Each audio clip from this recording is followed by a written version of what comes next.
Réseau Edeni Podcast. Économie et droit de l'énergie dans un contexte industriel.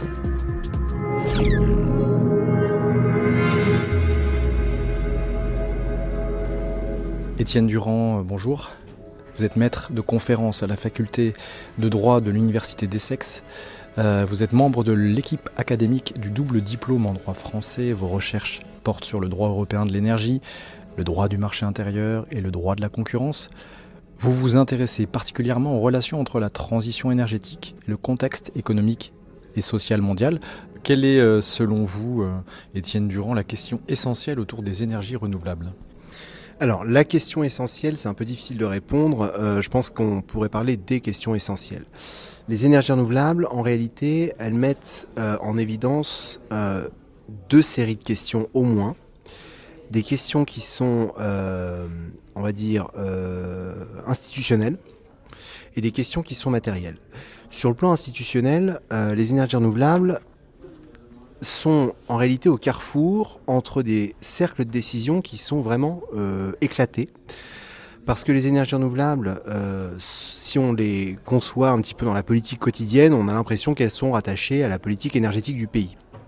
C'est la France qui décide de mettre un coup de pouce sur l'accélération des énergies renouvelables. Par exemple, la loi sur l'accélération des énergies renouvelables, elle a été adoptée par le Parlement, etc., etc.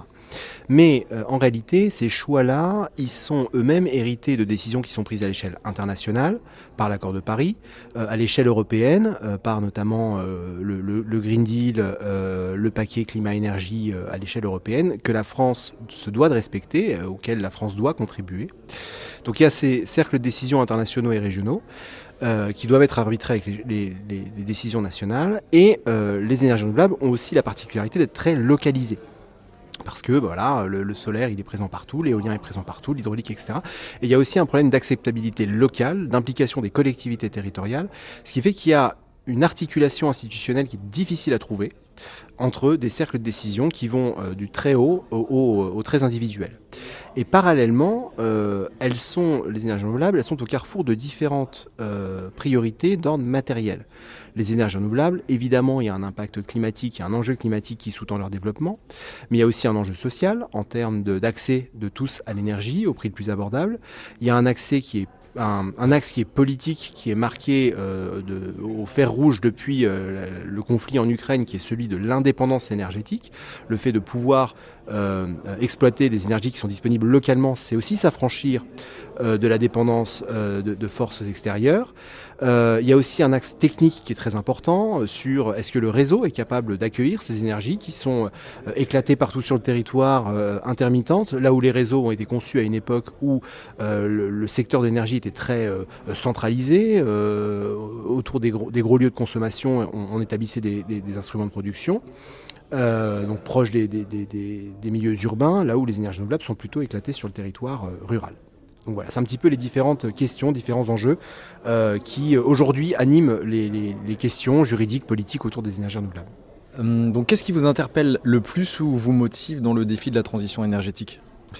Alors, ce qui m'interpelle le plus, et ce qui me motive également, c'est que la transition énergétique, elle fait appel à ma fibre professionnelle principale, qui est le droit, et ma fibre également citoyenne. Au travers de ma fibre principale, qui est le droit, les énergies renouvelables, ou même plus largement l'énergie, ça nous pousse, nous, en tant que juristes, à aller se confronter à d'autres disciplines, parce que les énergies renouvelables ont évidemment des comptes à rendre vis-à-vis du droit, parce que c'est par le droit qu'elles se développent, mais également leur compréhension juridique, elle suppose de s'intéresser aussi à leur fonctionnement technique, à leur réalité économique, à la réalité du tissu industriel qui leur sert de support. Et donc, en tant que chercheur en droit, c'est extrêmement épanouissant de voir que on ne travaille pas en silo, mais on est confronté à être au contact permanent d'autres disciplines scientifiques, et c'est vraiment, vraiment enrichissant. Et sur le plan personnel, le mouvement qui qui prend réellement forme sur le développement du secteur des énergies renouvelables, c'est vraiment la montée en puissance du rôle de l'individu, du rôle du consommateur, et le fait de voir que chaque choix individuel peut peser dans la balance de la transition énergétique, c'est quelque chose qui est assez stimulant également. Suite aux échanges d'aujourd'hui, quelle priorité ou quel levier d'action vous paraît essentiel pour accélérer la transition énergétique concrètement, localement et dans l'industrie ? Bien, en réalité, je pense que cette question-là, j'y ai un petit peu déjà répondu, c'est-à-dire que fédérer les compétences, fédérer les disciplines, c'est une chose essentielle, mais également véhiculer de la connaissance autour des énergies renouvelables, faire savoir que le consommateur a son rôle à jouer, faire savoir également que le citoyen a son rôle à jouer, ça fait partie me semble-t-il, des leviers essentiels auxquels on peut contribuer en tant qu'universitaire, et également qui peuvent aider aussi le secteur industriel, parce que des solutions industrielles comme le stockage, comme le recours aux garanties d'origine, ça ne peut que gagner en puissance que si le consommateur, si l'individu est au courant de ce qui se passe et comprend ces mécanismes qui sous-tendent ces transformations. Quel est votre sentiment sur le réseau Edeni et de façon générale sur l'utilité des échanges et collaborations entre monde universitaire, entreprises et sociétés ? Même chose, je pense que j'y ai aussi répondu. Donc sur Edeni d'abord, l'association du droit et de l'économie, elle me semble absolument essentielle et indispensable pour la compréhension de ces enjeux. Et j'irai même beaucoup plus loin.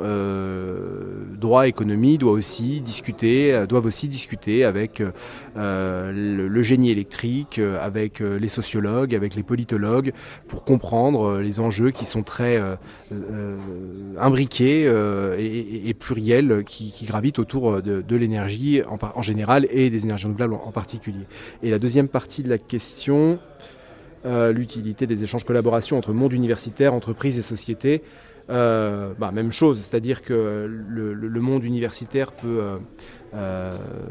éveiller peut-être la compréhension, éveiller les consciences, aider aussi à ce que chaque individu, chaque acteur, peu importe le niveau auquel il intervient, comprenne qu'il a un rôle à jouer dans la transition énergétique.